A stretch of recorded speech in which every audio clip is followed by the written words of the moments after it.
Welcome to the episode. Today we tell the story of a man you have possibly never heard of.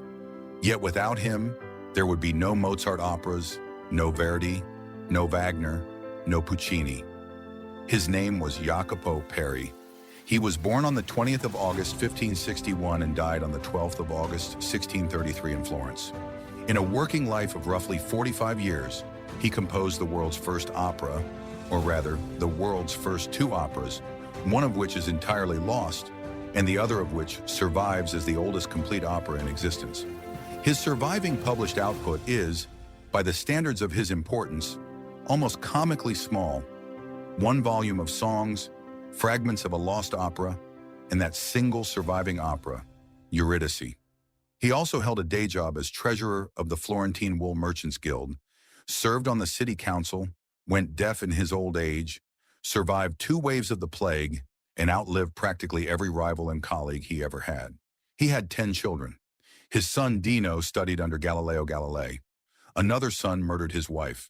All 4 of his daughters entered convents, which his biographer Tim Carter notes with characteristic dryness is a sure sign they were left very little money. His nickname was Il Zazzarino, roughly translated, the one with magnificent golden hair. He kept that hair, by all accounts, almost to the day he died. This is a story about genius, ambition, vanity, a spectacular feud, and the accidental invention of one of the greatest art forms the Western world has ever produced. Chapter 1. Childhood and Youth. Let us start at the beginning, or rather at a deliberate fog around the beginning. Jacopo Peri was born on the 20th of August, 1561.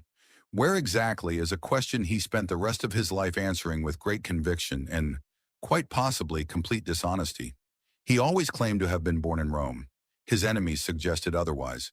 They said he had actually been raised in a Florentine orphanage, the Ospizio di Santa Caterina degli Abbandonati, the shelter of the abandoned of St. Catherine. Under the reign of Grand Duke Ferdinando, the first of the Medici, who had strong pro-Roman sympathies and an equally strong contempt for provincial Florentines, it was politically advantageous to claim Roman origins. So Peri claimed them. He repeated the claim so persistently, on title pages, in letters, in official documents, that he signed his deathbed will with it. Whether or not it was true almost does not matter. What matters is that Peri's entire life was in some ways built around this first construction, the deliberate reshaping of a humble origin into something more palatably distinguished. His family was middle-class and Florentine. His father's family had a documented history of Republican public service. Respectable, but not noble. Jacopo grew up in a Florence that was simultaneously beautiful and politically constrained. The Medici had transformed the city into one of Europe's most magnificent courts. Art, architecture, philosophy, and music were not hobbies in Medici Florence. They were instruments of power. A gifted boy in that city had pathways available to him that would simply not have existed elsewhere. By the 1st of September, 1573, Jacopo was not yet 12 years old. He was taken into the Servite convent of the Santissima Annunziata in Florence to sing devotional songs, known as laude, to the organ. The Santissima Annunziata enjoyed special favor with the Medici court, who attended Mass there weekly. The institution functioned as a talent pipeline, feeding the most gifted young musicians directly into the highest levels of Florentine musical life. Being placed there was not merely an education, it was an opportunity. The young Peri had been noticed. His formal musical education came under a man named Cristofano Malvezzi, one of the towering figures in Florentine music of the late 16th century. Malvezzi was the maestro di cappella, the chief musician, and of the Florentine cathedral from 1573 onward, and he was closely connected to the Medici court. Under Malvezzi, Peri received a rigorous training in polyphony, the intricate multi-voice compositional technique that was the dominant style of the Renaissance. This was the musical language of the age, and Peri learned it thoroughly. The significance of that training is not what it gave him. It is what he would later choose to abandon. Malvezzi's regard for his pupil was evident and immediate. He included a 4-part Ricercar by Peri in his printed collection of 1577. Peri was 16 years old. By 1583, Peri's madrigal, Caro dolce ben mio, appeared in Malvezzi's first book of five-part madrigals. A Florentine poet praised the young Peri for his instrumental and vocal performances, his knowledge, and his grace, though the poet was annoyed that such gifts had not brought the young man more recognition. From the 1st of February, 1579, Peri began formal service as organist at the Badia, a Benedictine abbey in the heart of Florence, at a yearly salary of 15 scudi. He held this post for over 25 years. By 1586, he was also employed as a singer at the church of San Giovanni Battista. But what was truly making him famous in Florence had nothing to do with church posts. He had become a virtuoso performer on the chitarrone, a large, long-necked lute related to the theorbo, an instrument whose deep, resonant bass strings combined with a singing voice to create an effect of unusual emotional power. The Florentine writer Severo Bonini, a younger contemporary, recorded that Peri could move the hardest heart to tears through his singing and his extraordinary self-accompaniment on the chitarrone. In 1584, Princess Eleonora de' Medici, recently married to Vincenzo Gonzaga, Duke of Mantua, wrote personally to the Maestro di Cappella and the Grand Duke of Florence, requesting permission to borrow Peri so that he could entertain her with his singing. He was 22 years old, and a princess was writing letters to the head of state asking to have him on loan. Florence in these years was also intellectually extraordinary. A group of poets, musicians, and aristocrats gathered informally at the palazzo of Count Giovanni de' Bardi, the circle that would later be known as the Florentine Camerata, attempting something quite radical to recover the lost music of ancient Greece. They believed on the basis of philosophical texts that Greek tragedy had been entirely sung, and that this sung drama possessed a unique power to move the emotions, a power that modern polyphony, for all its technical brilliance, had completely lost. Their project was to reconstruct something that had not existed for more than 1,000 years. The young Peri moved through this world as a performer and a student. What he absorbed there would, eventually, change everything. Chapter 2. Life and Career.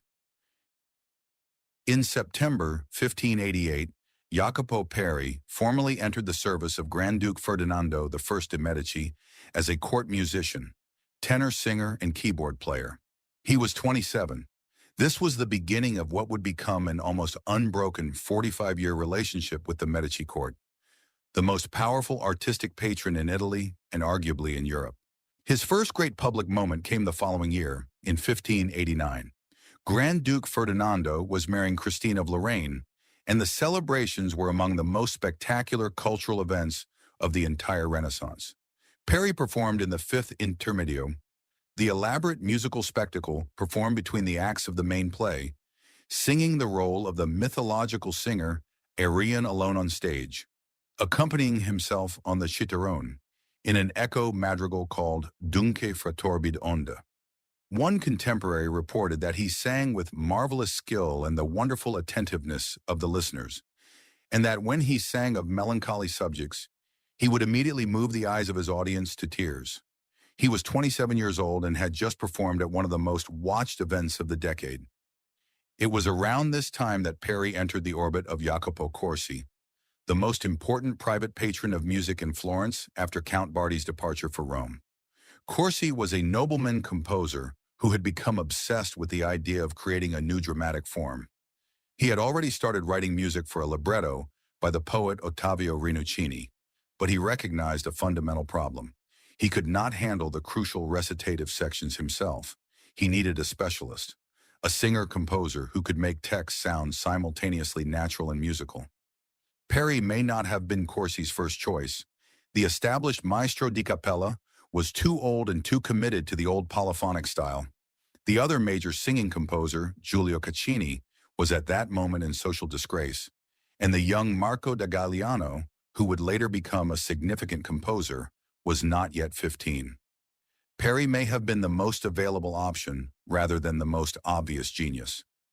Whatever the reason, he got the commission.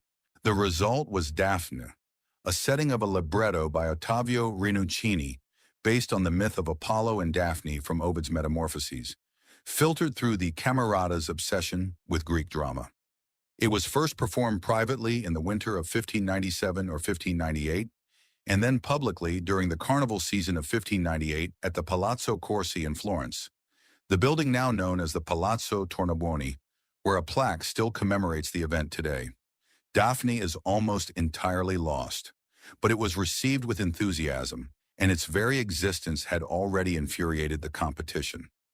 A proud Roman musician at the Florentine court, Emilio de Cavalieri, had been loudly claiming for years that only he had discovered the true music of the ancient Greeks.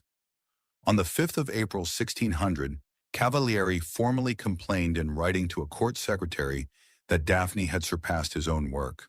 Before we discuss the next opera, we must say more about Ottavio Rinuccini, because without him, Peri's achievement is only half comprehensible.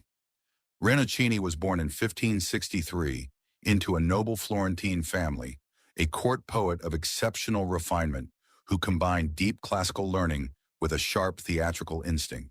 His fundamental principle, that the words must govern the music, not the reverse, was exactly what Peri needed. Their collaboration was genuinely intellectual, not merely professional. The influence of Rinuccini on the history of opera has been as large as Peri's own. Every subsequent librettist, from Pietro Metastasio in the 18th century to Lorenzo da Ponte writing for Mozart to Hugo von Hofmannsthal writing for Richard Strauss, inherited from Rinuccini the basic principle that a libretto must be theatrical in its own right. The year 1600 brought everything to a head. Maria de' Medici was to marry King Henry IV of France, a marriage of supreme political importance. The wedding celebrations in Florence were to be the most magnificent of the century, and Peri and Rinuccini had their opera ready. Euridice, the story of Orpheus and Euridice, the musician who descends into the underworld to retrieve his dead wife through the power of his singing. It was performed on the 6th of October 1600 at the Palazzo Pitti. Peri himself sang the role of Orfeo, and the premiere was, by any honest measure, a catastrophe. The scenery was unfinished, and then the other great composer of the Florentine court, Giulio Caccini, made his move. He had been working on his own setting of the same Rinuccini libretto. Several of the singers performing in Peri's production were associated with Caccini, and Caccini exercised his authority over them in the most aggressive way imaginable. He forbade his singers to perform Peri's music and substituted his own settings instead. The audience, at what should have been the premiere of the world's first opera, heard a hybrid work, partly Peri, partly his rival. One contemporary observer described the new recitative style as tedious, like the chanting of the Passion. A different court work performed just days later received 17 pages in the official printed description of the festivities. Peri's world historical Euridice got 1 page.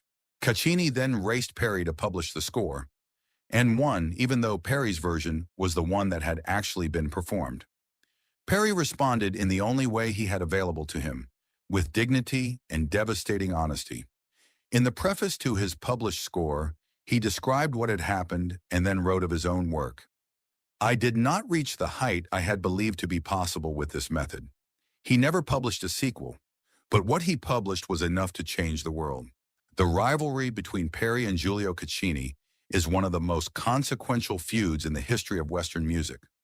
Both men were brilliant. Both were deeply embedded in the same Florentine court. The pattern of their rivalry had an almost comic regularity.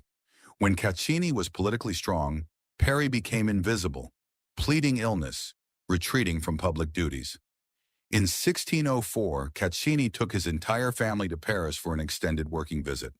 The moment he was out of the city, Florence turned immediately to Peri to supply music. The moment Caccini returned, Peri receded again. Around 1601, Peri married Dianora di Bartolomeo Fortini, a woman from a respectable Florentine family. The couple had 10 children, at least 6 sons and 4 daughters. One son, Dino, was described as prodigiously gifted and studied mathematics under Galileo Galilei himself. Another son, Alfonso, followed his father into court musical service, but departed rather more dramatically, as a fugitive from justice after murdering his wife. All 4 daughters entered convents, a sure indication in the language of the era that they were left very little money. Peri also established connections with the court at Mantua, where the Gonzaga family employed Claudio Monteverdi. When Peri finally performed in Mantua in 1620, Monteverdi wrote to his patron with warm generosity, "He has all the qualities about which you wrote to me, and not only that his sweet and honest example will give a greater incentive to others to do things to win themselves favor." This was high praise from the man who had surpassed Peri as the dominant voice in opera. In 1609, Peri published his only collection of vocal music apart from the operas, Le Varie Musique, a volume of 20 madrigals and spiritual songs. The timing was impeccably strategic.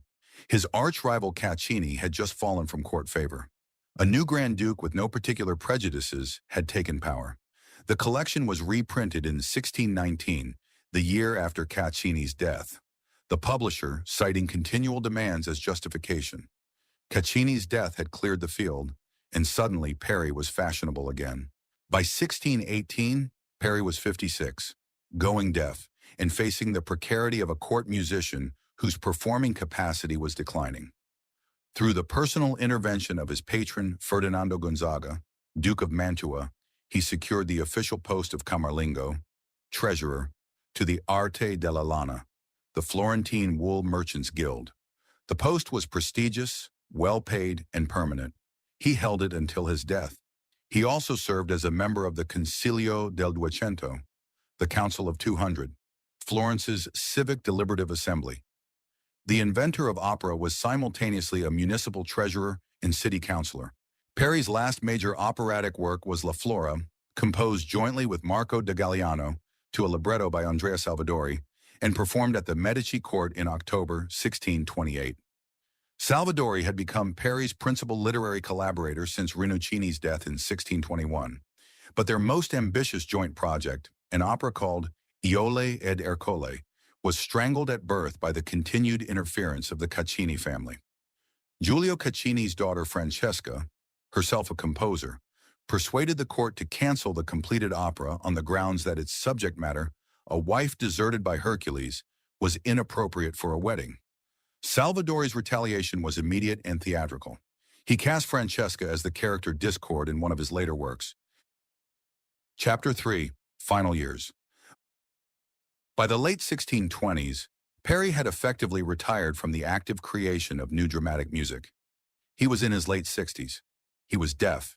He had outlived Rinuccini, Corsi, Cavalieri, Malvezzi, and Giulio Caccini.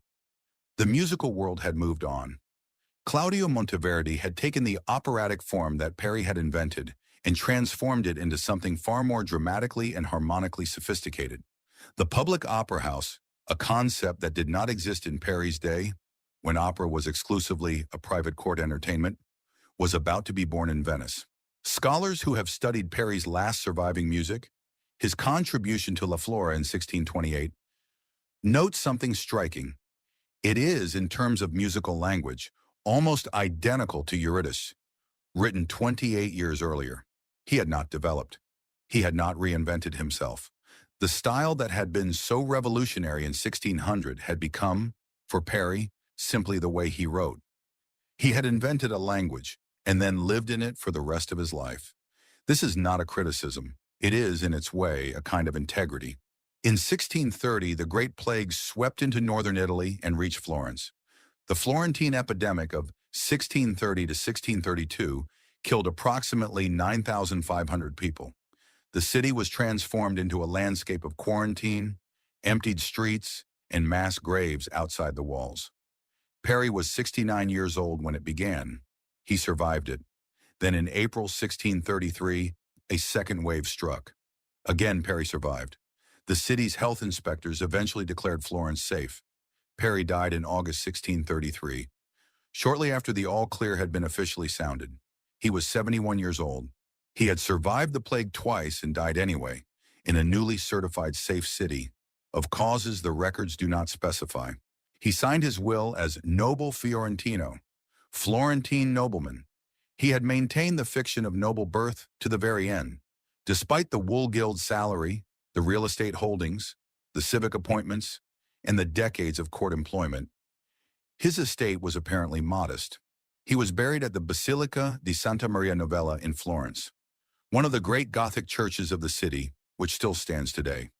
He died 12 days before his 72nd birthday, having been born in the year that Palestrina published his seventh book of madrigals, and dying 9 years before the opening of the first public opera house in Venice. Chapter 4. Musical Development and Historical Impact. To understand what Peri did, you need to understand what came before him, and why the musicians and intellectuals of the Florentine Camerata found it so profoundly unsatisfying. The dominant musical form of the late Renaissance was polyphony, multiple voices weaving independent melodic lines simultaneously, each following strict rules of counterpoint. Polyphony at its highest, in Palestrina, in Lasso, in the English madrigalists, is extraordinarily beautiful. But it is beautiful in a particular way. It is abstract. The individual words of a text dissolve into the texture of interlocking voices. You hear the music. You do not hear the story. The Camerata's obsession with ancient Greek drama was, at its heart, a complaint about this situation. They believed, on the basis of Plato, Aristotle, and various classical sources, that Greek tragedy had been entirely sung, and that this singing had possessed a direct, physical power to move the emotions that modern music had completely lost. What they were looking for was a way to put the words back in command, to make music serve drama rather than absorb it. Vincenzo Galilei, father of the astronomer, was one of the most rigorous musical thinkers in the Camerata. He had already conducted experiments in setting individual lines of text to a single vocal melody with simple accompaniment. His settings of passages from Dante, performed at Verdi's gatherings, were early attempts at what would eventually become recitative. But they were static, theoretical demonstrations of a principle rather than working dramatic music. It took Peri, with his extraordinary gifts as a performer and his intimate understanding of how the voice behaves in sung speech, to make the theory breathe. The fundamental technical innovation of Peri's recitative was the relationship between the vocal line and the bass. In polyphony, all voices move together, weaving in and out of each other's harmonic space. In Peri's new style, the bass line holds still, sustaining a single note or chord for several beats, while the vocal line moves freely above it, following the natural rhythms and stresses of spoken Italian. The bass acts as an anchor, providing harmonic context without constraining the voice. The singer can linger, rush forward, pause mid-phrase, repeat a word, anything that the dramatic situation requires, and the harmony will still make sense. Peri described his goal in the preface to Euridice with precision that is remarkable for the era. He was looking for a harmony surpassing that of ordinary speech, but falling so far below the melody of song as to take an intermediate form. That intermediate form is recitative, not speech, not aria, something in between, a kind of heightened musical speech that carries the full emotional weight of drama without sacrificing the clarity of the words. Every opera ever written since 1600 relies on this invention. But Peri went beyond the technical infrastructure. He used silence as a dramatic weapon. In Orfeo's great lament at Euridice's death, Peri began nearly every line with an expressive rest, a pause before the voice enters, creating the sensation of a man so overwhelmed by grief that he cannot immediately form words. He also deployed what Renaissance theorists called intervalli falsi, forbidden dissonances, to express extreme emotions. In Orfeo's monologue in the underworld alone, Peri used 8 such forbidden intervals, all descending, all associated with sadness. He used note values as symbolic indicators of dramatic space. The long, slow note values that he used almost exclusively in the underworld scenes effectively slowed the music to a near standstill, creating a musical geography of death. The direct line of transmission from Peri to subsequent operatic history is clear and well documented. The Duke of Mantua attended or sent representatives to the Florence festivities of 1600 and was sufficiently impressed by the new operatic experiment to return to Mantua with the instruction that Monteverdi should compose an opera. 7 years later, in 1607, Monteverdi's Orfeo premiered in Mantua. It used Peri's recitative as its structural foundation, but added a full orchestra of remarkable richness and a dramatic instinct that surpassed anything Peri had achieved. Monteverdi did not reinvent opera. He fulfilled the potential that Peri had identified. The historical paradox at the heart of Peri's legacy is this. He invented an art form that immediately outgrew him. By the time of his death in 1633, his own music was already old-fashioned. But without the engine he started, there is no journey. Euridice is the oldest complete opera in existence. Every opera ever written, from Handel's Rinaldo to Mozart's Don Giovanni, from Verdi's Otello to Wagner's Tristan und Isolde, from Puccini's La Bohème to Britain's Peter Grimes, descends directly from that single Florentine experiment, performed in a candlelit palazzo on the 6th of October, 1600. Chapter 5. Life Apart from Music. Jacopo Peri was not by temperament a man who disappeared entirely into his art. He was something considerably more complicated, a social climber of the first order, a businessman, a civic official, an intellectual, and a man who seems to have had a genuinely difficult relationship with the professional obligations that his extraordinary gifts imposed on him. The social ambition is the most immediately visible thread. He spent his entire adult life trying to convert a middle-class Florentine background into something that looked like genuine nobility. The scholar Tim Carter describes his pursuit of noble status as having a single-mindedness bordering on the obsessive. What is fascinating is that this ambition existed in constant tension with his actual talents, which required him to be, publicly and professionally, a musician, a role that, in Renaissance Florence, carried substantial prestige but not quite the dignity of true nobility. His relationship with the professional obligations of court music was, to put it gently, complicated. He genuinely seems to have resented being a professional musician. His habit of pleading illness to avoid duties is well documented by the court records. In 1600, the very year of Euridice's premiere, the court had to issue him a direct order to take up the post of chief accompanist to the castrato ensemble. After he had refused the appointment on invented grounds of illness, the inventor of opera, in the year he invented opera, was faking sick to avoid playing the harpsichord for the court singers. His intellectual life was rich and genuine. The Camerata meetings at Bardi's Palazzo were philosophical seminars. Vincenzo Galilei was conducting actual acoustic experiments at these gatherings, measuring the tensions of strings, the pitches produced by different column lengths, the physical basis of musical intervals. Peri moved comfortably in this world of empirical investigation and classical scholarship. His son Dino later studied mathematics under Galileo Galilei himself, connecting the inventor of opera directly to the inventor of modern science through a single degree of personal separation. As a businessman, Peri was consistently active throughout his career. He maintained real estate holdings around Florence, managed property transactions, and by 1618 had secured the Woolgild Treasury Post, a position requiring genuine financial competence. The historian Tim Carter, who worked extensively with Florentine archival documents, found exceptional detail on Peri's material circumstances, his marriages, his property dealings, his income sources. Peri was not a dreamy, unworldly artist. He was a calculating professional who managed his career with the deliberateness of a modern agent.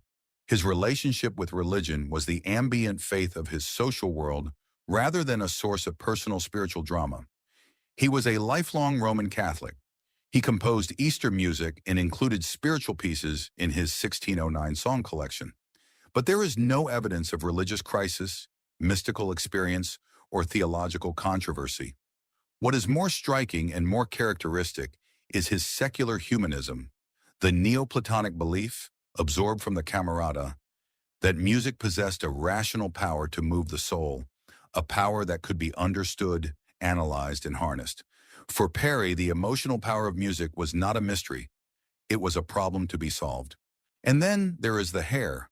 The nickname Il Zazzarino, the one with magnificent blonde, curly hair, followed Peri throughout his entire life. A later writer recorded with delighted incredulity that Peri managed to preserve his famous golden hair, uninjured almost to the day of his death. In an era before photographs, this detail has survived 4 centuries. It tells us something vivid about a man who clearly enjoyed being noticed, who performed alone on stage at the most watched weddings in Italy, who claimed noble birth on his title pages, and who somehow kept his remarkable hair into old age.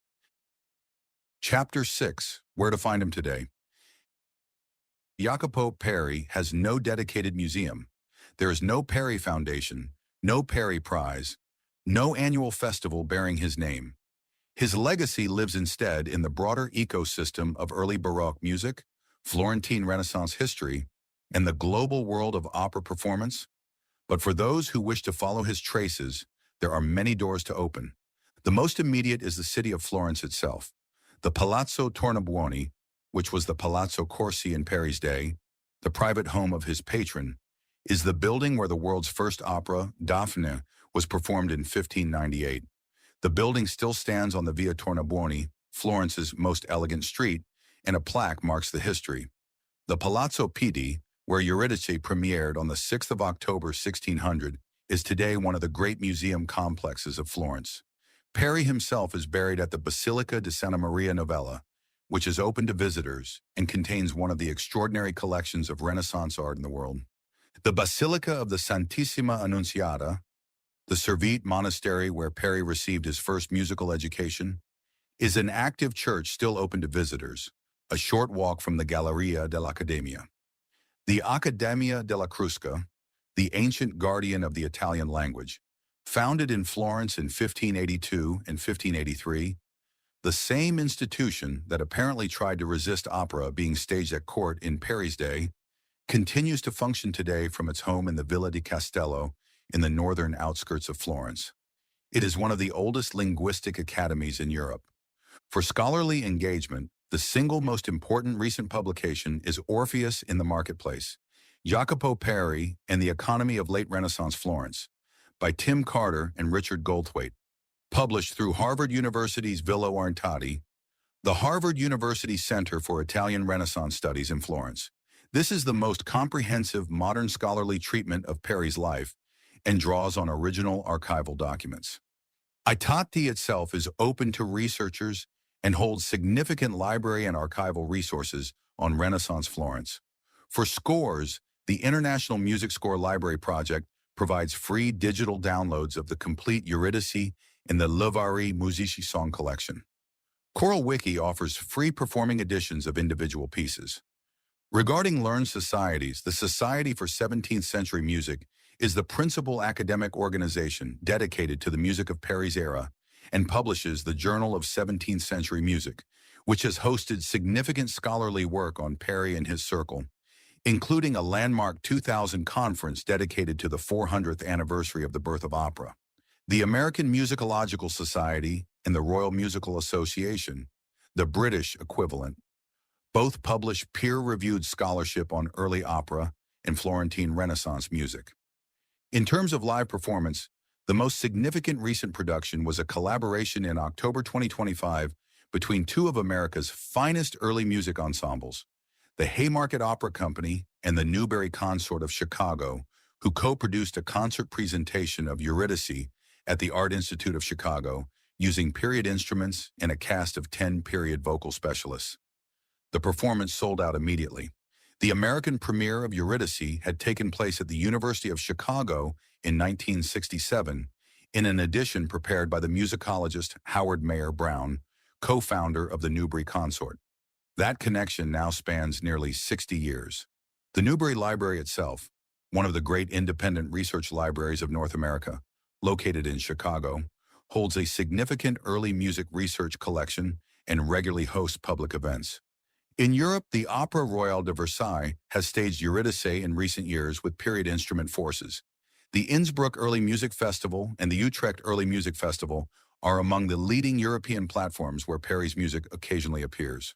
For digital listening, Peri's music is available on streaming platforms, including a 1997 recording of Euridice and the 1999 album Il Zazzarino, music of Jacopo Peri. A complete live recording of Euridice made at the University of Illinois, Urbana-Champaign in October 2000 is freely available on YouTube. As for Peri's music in film and television, here we must be honest. No confirmed use of Peri's original compositions in a major film or television series has been documented. The Orpheus and Euridice myth has of course inspired countless adaptations.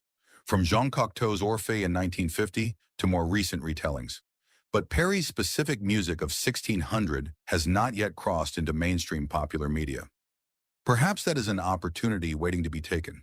The Museo Galileo in Florence, dedicated to the scientific legacy of Galileo Galilei, provides essential background on the intellectual world that shaped both the inventor of opera and the inventor of modern science, connected as they were through the Galilei family.